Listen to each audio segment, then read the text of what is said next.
Mit navn er Sanne Sim. Det her det er Elmine Moratovic. Vi repræsenterer Liberale Alliance. Det I gerne vil snakke om nu, det er, at der er flere og flere gengange i fængslerne. Og måden vi vil løse det på, det er, at vi, Liberale Alliance, har indgået en flereårsaftale for kriminalforsorgens økonomi, sammen med regeringen og Enhedslisten. Formålet med aftalen er, at vi gerne vil have de hårde kriminelle ind og sidde. De skal have nogle hårde straffe, fordi vi mener, at de slipper for milde straffe. Men på den anden side, så vil vi gerne give dem, der gerne vil ud af kriminelle, en hjælpende hånd. Og ud af kriminaliteten. Og måden vi vil gøre det på, det er, at vi vil tilbyde dem at vi vil sætte nogle uddannelsesafdelinger, så de kan få sådan en uddannelse, fordi at mange af de kriminelle, der kommer ud i fængslerne igen, de har ikke andre muligheder for at forsørge sig, end at begå kriminalitet. For eksempel pusheren. Han kan ikke få et job som den normale borger, fordi han måske har et plet på straffetesten eller et eller andet. Så den eneste måde, han kan se, at han kan komme videre på ved at tjene penge, altså ved at tjene hurtige penge, det er ved at sælge igen. Ja. Og så derfor kommer han ind igen. Og så derfor kommer der flere og flere ind. Og vi vil også lave en tilsynsmodel for de personer, som der har stor risiko for at komme ind i fængslerne igen. Og det vil vi sætte store ressourcer på. Og det vil formindske chancen for, at kriminelle kommer ind igen. Og så har vi en, der gerne vil stille nogle spørgsmål. Hvad er det præcis, I vil gøre for at sikre jer, at de kriminelle ikke kommer ud i kriminaliteten igen? Hvad er det, der gør jeres projekt så unikt, at de kriminelle bliver inden for jeres rammer? Det vi vil gøre er, at vi vil give personerne en ny chance for at få et godt liv, i stedet for at personen bare hænger ud på gadehjørnet som en pusher og sælger, som jeg lige nævnte lige før. Så det vil sige, giver dem lidt håb i livet igen?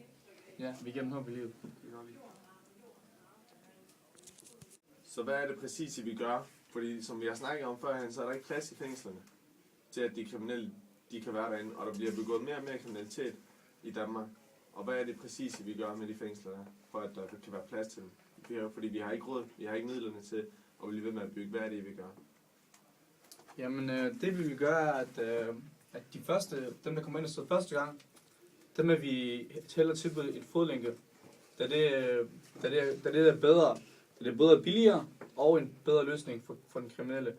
Fordi at hvis den kriminelle kommer ind, så kan han stå ind på nogle endnu hårdere kriminelle, som der Kan tilfredsstille dem med noget endnu mere farligt. Og et andet punkt, vi har valgt at arbejde med, det er med kan-testning på skoler.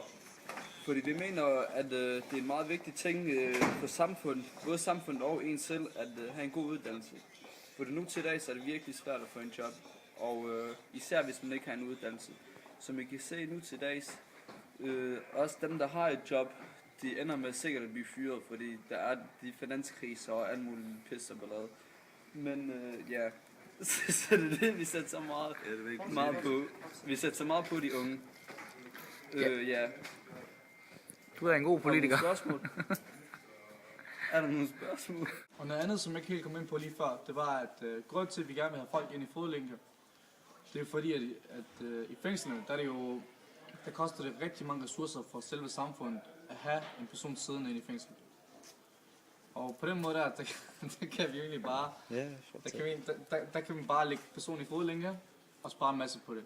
Og på den måde der, så vil den nye kriminelle heller ikke komme ind og møde en helt hård kerne.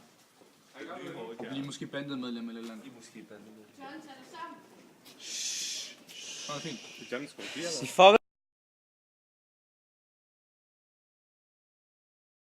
Og noget andet, som jeg ikke helt kom ind på lige før, det var, at grund til, at vi gerne vil have folk ind i fodlænke, det er fordi, at i fængslerne, der koster det rigtig mange ressourcer for selve samfundet at have en person siddende inde i fængslet. Og på den måde der kan vi egentlig bare, der kan vi bare lægge personen i fodlænke og spare en masse på det. Og på den måde der, så vil den nye kriminelle heller ikke komme ind og møde en helt hård kerne. Og blive måske bandemedlem eller andet. John, tag det sammen. Hej, jeg hedder John, og Flexjob, jeg vil fortælle lidt om Flexjob, som efterhånden er ved at komme flere af for hvert år, og det er også meget vigtigt for samfundet, fordi det kan styrke samfundet på andre punkter, som for eksempel at BNP vil stige, og skatten vil sænke. Mit forslag til forøgelsen til flexjob vil være at give mindre antal arbejdstimer til hver, så flere kan arbejde inden for flexjob og komme ind til arbejdssystemet igen.